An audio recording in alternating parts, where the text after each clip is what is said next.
America और चीन ने बढ़ाया हाथ, भारत किसका देगा साथ। अमेरिका की बढ़ रही धड़कन, चीन भी कतार में खड़ा है। अब तक भारत के समर्थन के लिए दो महाशक्तियां आमने सामने। दोस्तों, भारत की विदेश नीति के आगे इस समय दुनिया भारत की मुरीद हो चुकी है और जो लोग भी भारत के खिलाफ अपनी सोच रखते थे या गलत सोच रखते थे, उन्होंने अपना रवैया बदल लिया है। भारत जिस तरीके की विदेश नीति पर चल रहा है, उसको देखते हुए भारत की मुरीद पूरी दुनिया हो रही है और हमें ऐसा भी देखने को मिल रहा है कि भारत की मजबूत विदेश नीति को देखकर कई बड़े देश परेशानी में आ गए हैं। और इस चीज को लेकर इस समय अगर कोई देश में सबसे ज्यादा हलचल देखने को मिल रही है तो वह सिर्फ और सिर्फ दो देशों में देखने को मिल रही है।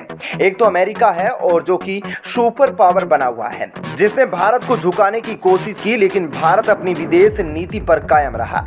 और वहीं दूसरा देश जो है हमारा पड़ोसी और हमारा दुश्मन भी, वह भी है। भारत की विदेश नीति को देखकर इस समय हैरान है।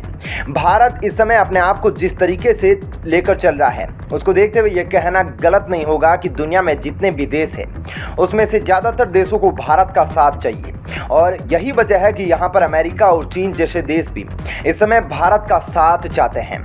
और इसी को लेकर ये दोनों देशों में इन दिनों काफ़ी ज़्यादा हलचल देखने को मिल रही है। भारत ने अपने आप को इस तरीके का बनाया है कि इस समय अमेरिका और चीन जैसे देशों की ज़रूरत भारत बन चुका है।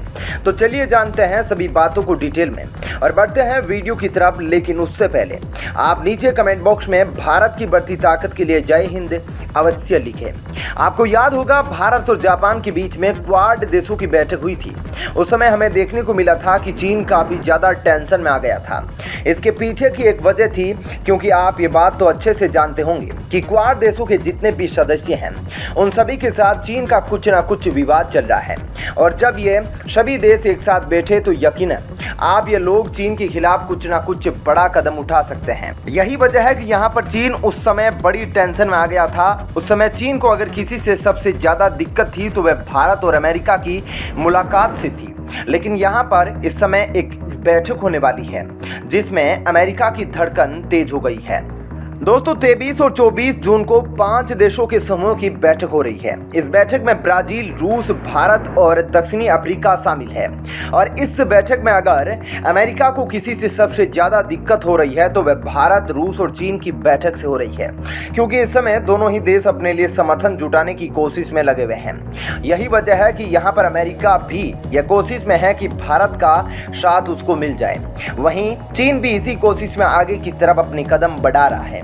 इन दोनों देशों के बीच में काफी समय पहले से विवाद चल रहा है और इन दिनों विवाद चल रहा है कि सबसे बड़ा मुद्दा अमेरिका और चीन के बीच में ताइवान को लेकर चल रहा है।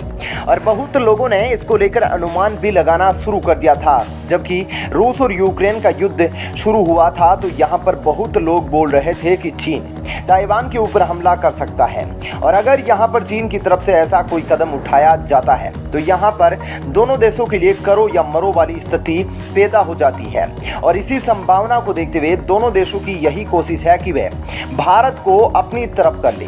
यहाँ पर चीन ने भी अपना पूरा जोर लगाना शुरू कर दिया है, तो वहीं अमेरिका ने भी जोर लगाना शुरू कर दिया है।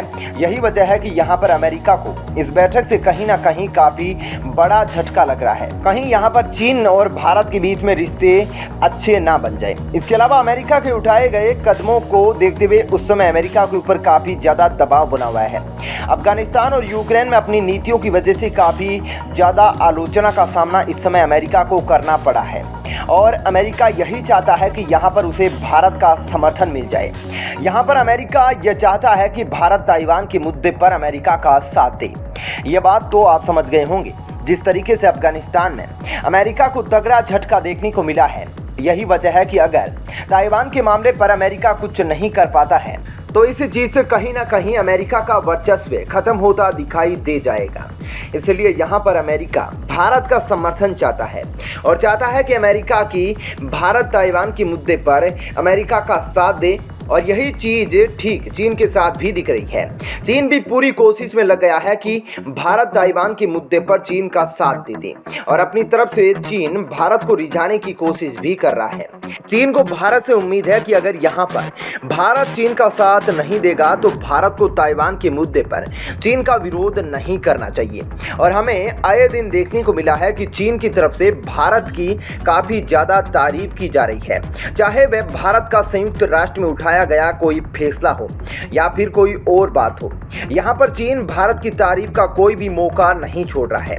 इस समय अमेरिका की नज़र 23 और 24 तारीख को होने वाली इस ब्रिक्स की बैठक में होने वाली है। इस बैठक में चीन भारत की तरफ देखेगा और अमेरिका भी भारत की तरफ देखेगा कि भारत द्वारा किस तरीके का कदम चीन को लेकर उठाया गया है और चीन द्वारा भारत के लिए क्या कुछ किया गया है। दोस्तों, इसको लेकर आपको क्या लगता है, यहाँ पर भारत को किस तरीके का कदम उठाना चाहिए? आप अपनी राय हमें नीचे कमेंट बॉक्स में लिखकर बता सकते हैं।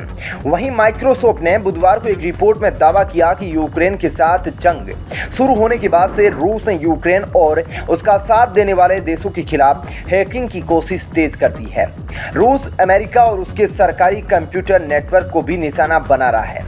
माइक्रोसॉफ्ट के अनुसार रूस ने कथित हैकिंग से 42 देशों की खुफिया जानकारी जुटाई है। रिपोर्ट में कहा गया है कि रूस हैकिंग के प्रयासों में 29% बार सफल रहा और इन प्रयासों में उसे 7.25% बार डाटा चोरी करने में सफलता मिली।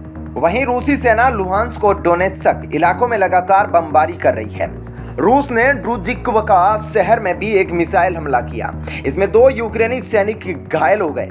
रूस के रक्षा मंत्रालय ने कहा कि दुश्मन कई दिशाओं से आगे बढ़ रहा है। यूक्रेन और रूस के बीच जंग करीब 4 महीनों से जारी है। इस बीच रिपोर्ट्स विदाउट बॉर्डर्स की एक रिपोर्ट में कहा गया है कि रूसी सैनिकों ने साजिश के तहत यूक्रेनी फोटो जर्नलिस्ट मार्क्स लेविन और उसके दोस्त अलेक्सी चार्निशोव की हत्या कर दी। रिपोर्ट में दावा किया गया कि 13 मार्च को यूक्रेन की राजधानी कीव के पास एक जंगल में जर्नलिस्ट की हत्या की गई थी। पहले रूसी सैनिकों ने मार्क्स और उसके दोस्त से पूछताछ की, बाद में उन्हें यातनाएं दी गई, फिर उनकी हत्या कर दी गई। फोटो जर्नलिस्ट की मौत के मामले में जांच करने के लिए 24 मई और 3 जून के बीच 2 इन्वेस्टिगेटर यूक्रेन गए थे। उन्होंने मौके पर सबूत जुटाए। मौके पर मार्क्स और उसके दोस्त के आई कार्ड और कई गोलियां पड़ी मिली। RSF ने कुछ रूसी सैनिकों की पहचान भी की है।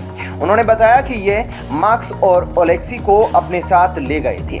इन्वेस्टिगेटर ने दावा किया कि मार्क्स और उसके इस दोस्त की हत्या सोची समझी साजिश थी।